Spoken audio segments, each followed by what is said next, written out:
आपका हमारे YouTube channel पर। और आज हम आ चुके हैं एक नए वीडियो के साथ, जिसमें मैं आपको बताऊंगा कि किस तरीके से जावा के प्रोजेक्ट को बना सकते हैं। तो जावा के प्रोजेक्ट को बनाने के लिए हमें क्या करना होगा, एक आईडीई डाउनलोड करनी पड़ेगी। तो आप कोई भी आईडीई डाउनलोड कर सकते हैं, जैसे मैंने यहाँ पे इंटेलिजे आईडिया को डाउनलोड किया है। ठीक है, तो इसको डाउनलोड कर लिया तो आपके सामने कुछ ये इंटरफेस आएगा। अब आपको प्रोजेक्ट बनाना है तो उससे पहले आपको क्या करना पड़ेगा, एक फ़ोल्डर बनाना पड़ेगा अपने ही माई कंप्यूटर पे। यहाँ पे मैं इसको, ये न्यू फोल्डर है, मैं इसका नाम दे देता हूँ। अपना प्रोजेक्ट बनाएंगे एम्प्लॉय मैनेजमेंट सिस्टम। ठीक है, अब ये एक मैंने खाली फोल्डर बना लिया है। ठीक है, अब यहाँ से क्या करेंगे, इंटेलिजे आइडिया से इसका पूरा प्रोसेस समझेंगे। तो अब देखिए करना क्या होता है कि जब आपके सामने आप इंटेलिजे आइडिया को डाउनलोड कर लेंगे तो कुछ ये इंटरफेस आएगा। यहाँ पे देखिए न्यू प्रोजेक्ट, ये प्लस का आइकन दिख रहा है। प्लस के आइकन पे जैसे ही आप क्लिक करेंगे तो आपके सामने कुछ ये इंटरफेस खुल के आएगा, एक पॉपअप विंडो। यहाँ पे आपको अपने प्रोजेक्ट का नाम देना होगा। तो मैं अपने प्रोजेक्ट का नाम दे देता हूँ एम्प्लॉय मैनेजमेंट सिस्टम। ठीक है, इसके बाद में यहाँ से क्या होता है, अपने प्रोजेक्ट की लोकेशन सेलेक्ट करनी पड़ती है। तो मैं डी ड्राइव में गया, डी ड्राइव के अंदर देखो मैंने अभी फोल्डर बनाया था, ये इसको मैंने क्या किया, सिलेक्ट कर लिया। ठीक है, ये यहाँ पे जावा का वर्जन शो कर रहा है और यहाँ पे कुछ ना करना, नीचे आके क्रिएट बटन पे क्लिक कर देना। तो ये अपनी ओपन हो जाएगी ऑटोमेटिक, अभी ये उसको ओपन कर देगा। तो देखिए ये अभी लोड हो रही है क्लास धीरे धीरे। तो ये देखिए क्लास पूरी क्या हो रही है, जो भी थे फोल्डर्स वो बन के रेडी होने वाले हैं। ठीक है, अब हमें क्या करना है कि यहाँ पे जो ये मेन क्लास आई है इस पर राइट क्लिक करिए। जैसे राइट क्लिक करके हैं तो यहाँ पे देखिए डिलीट का ऑप्शन आ रहा है, यहाँ पे डिलीट के ऑप्शन पर क्लिक कर दीजिए तो ये डिलीट हो जाएगा। अब क्या करना है कि इसको थोड़ा सा छोटा कर लेते हैं, क्योंकि कोड लिखेंगे तो थोड़ा ज़्यादा जगह घेरेगा। अब आपको अपने यहाँ पे जाना है, फोल्डर पे राइट क्लिक करना है, न्यू पे जाना है, जावा क्लास पे जाना है और यहाँ पे अपनी क्लास नेम दे देते हैं। तो मैं स्प्लैश नाम की एक क्लास बना लेता हूँ, इसको मैंने स्प्लैश नाम से दे दिया। यहाँ लिख के आ रहा है कि Java file is located outside of the module source root so it won't be compiled. तो मैंने इसको सोर्स रूट के अंदर मूव कर दिया। तो देखिए एरर जा चुकी है पूरी। ठीक है, अब सबसे पहले क्या होता है कि हमें एक पैकेज बनाना पड़ेगा ताकि जिसमें अपना पूरा प्रोजेक्ट स्टोर हो सके। पैकेज बनाने के लिए हम लोग क्या करेंगे, ऊपर लिखेंगे पैकेज। पैकेज, अब पैकेज किस नाम से बनाना है, तो मैं अपने प्रोजेक्ट के नाम से ही बना लेता हूँ, employ dot management dot system. ठीक है, सेमीकोलन ये कर दिया। अभी आप देख रहे होंगे कि यहाँ पे एरर आ रही होगी। तो अभी अपनी क्लासेस पैकेज के अंदर मूव नहीं हुई हैं। मूव कराने के लिए हमें यहाँ पे कर्सर वहीं रख के आल्ट और इंटर प्रेस करना होगा। तो यहाँ पे लिख के आ रहा है कि मूव टू पैकेज। जैसे ही मूव करेंगे तो देखिए ये पूरी तरीके से मूव हो चुका है और एरर भी जा चुकी है।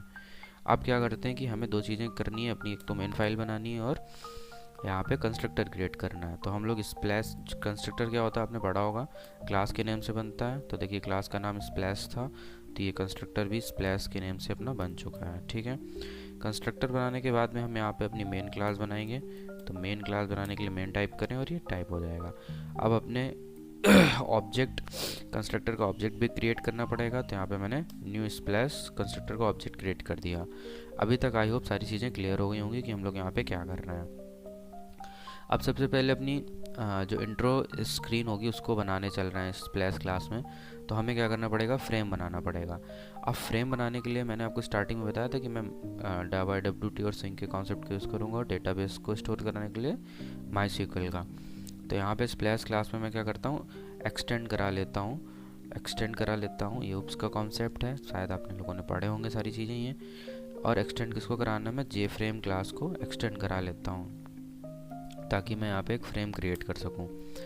तो देखिए JFrame क्लास को मैंने यहाँ पे एक्सटेंड करा लिया। अब यहाँ पे एक फ्रेम को क्रिएट करने के लिए कुछ चीज़ें करनी होती हैं। सबसे पहले फ्रेम का हमें साइज़ देना होता है। तो जैसे हमने साइज़ है, तो साइज़ मैंने फ्रेम की, मैंने जो विड्थ मैं उसको दे देता हूँ 1000 और विड्थ को दे देता हूँ 600। ठीक है, इसके बाद में क्या करना है कि अब मैं लेआउट उसका खुद डिज़ाइन कर रहा हूँ, इसलिए तो मैं उसका लेआउट रख दूँगा, उसको नल कर दूंगा। क्योंकि जो भी हम लोग अभी देखो हाइट और वेट सब अपने हिसाब से दे रहे हैं, तो यहाँ पे हमें उसके जो लेआउट को है नल करना पड़ेगा। अब लोकेशन देनी पड़ेगी कि एक्स एक्सेस और वाई एक्सेस से वो कैसे अपनी स्क्रीन पे शो हो। तो मैं एक्स एक्सेस से इसको 150 कर देता हूँ और वाई एक्सेस से 50 कर देता हूँ। मैं अभी ये चीज़ें एक्सप्लेन करूँगा जब मैं इसको ओपन करूँगा। अब विजिबिलिटी क्या होती है कि अब हमें इसको फ्रेम को अपनी स्क्रीन पे शो भी कराना है, तो मैं इसकी विजिबिलिटी को ट्रू कर देता हूँ। अब फर्स्ट टाइम जब आप क्लास को रन करें तो माउस के राइट क्लिक करें और रन स्प्लैश मेन क्लास, जो भी आपका क्लास नेम बना है उस पर क्लिक करके कर सकते हैं। तो जैसे मैंने इस पर क्लिक किया है तो ये देखिए नीचे बिल्ड हो रही है क्लास, और अभी ये रन हो जाएगी तो अपने सामने एक फ्रेम खुल के आएगा। तो ये थोड़ा सा टाइम लेता है क्योंकि पूरा प्रोजेक्ट एक साथ रन होता है। तो ये देखिए अपना रन हुआ और ये देखिए अपने सामने एक फ्रेम विजिबल हो गया।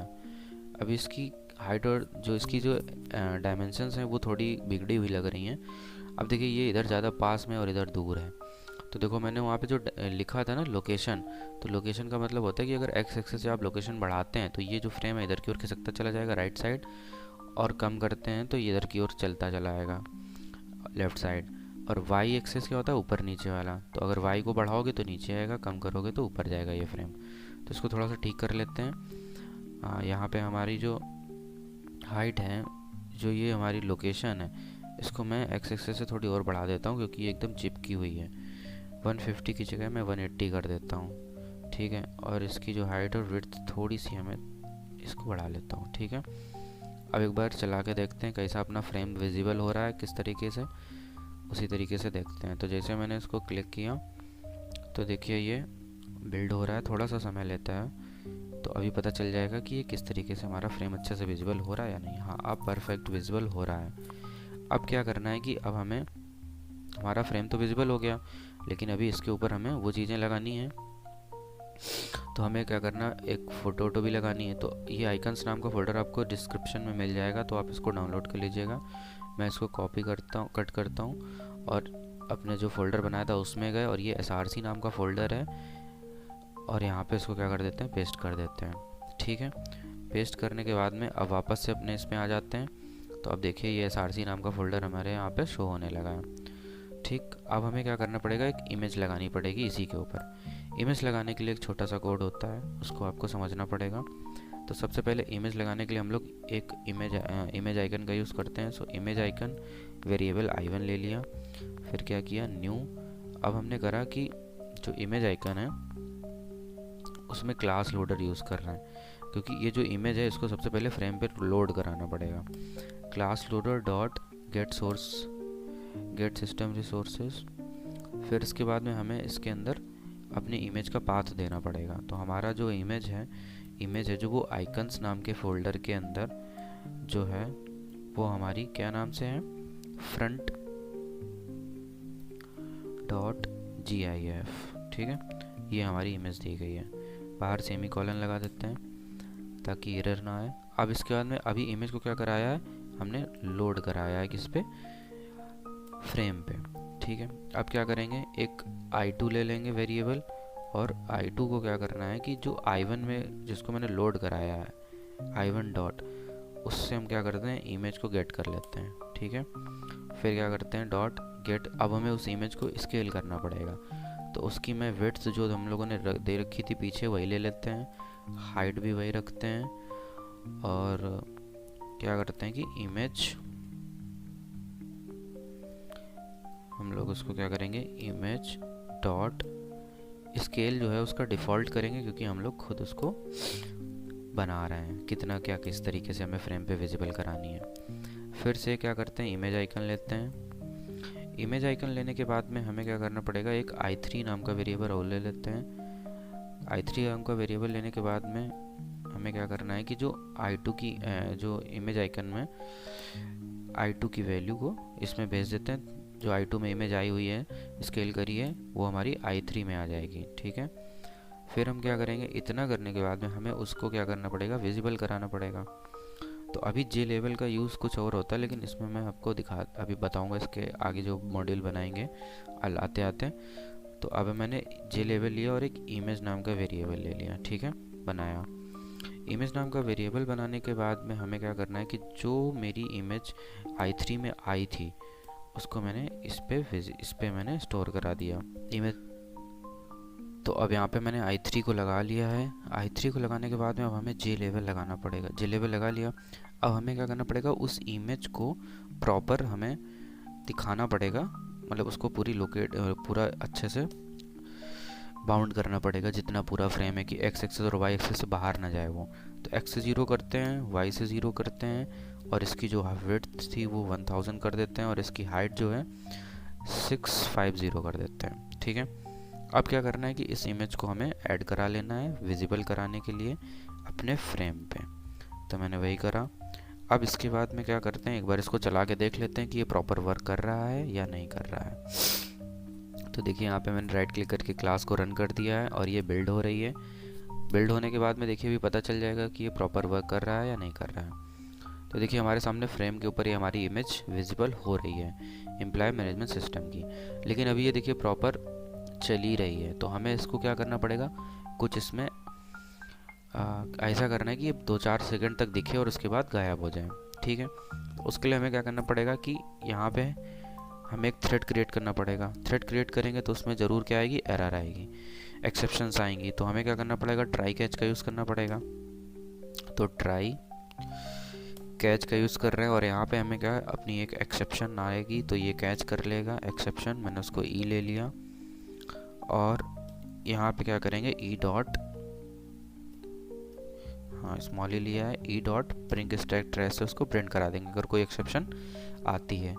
अब ट्राई में जाके हम लोग क्या करते हैं, थ्रेड क्रिएट कर लेते हैं। तो थ्रेड क्रिएट करते हैं ट्राई में जाके,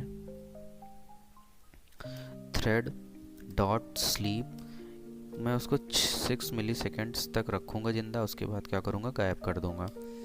फिर उसकी सेट विजिबिलिटी क्या कर देंगे, फॉल्स कर देंगे, जिससे वो क्या हो जाएगा, गायब हो जाएगा। अब आगे अभी हमारा कोई मॉड्यूल है नहीं तो वो यहाँ से क्या करता, रीडायरेक्ट कर देता किसी और पेज पे, अगर मैं कोई और कोड लिखता थोड़ा सा आगे।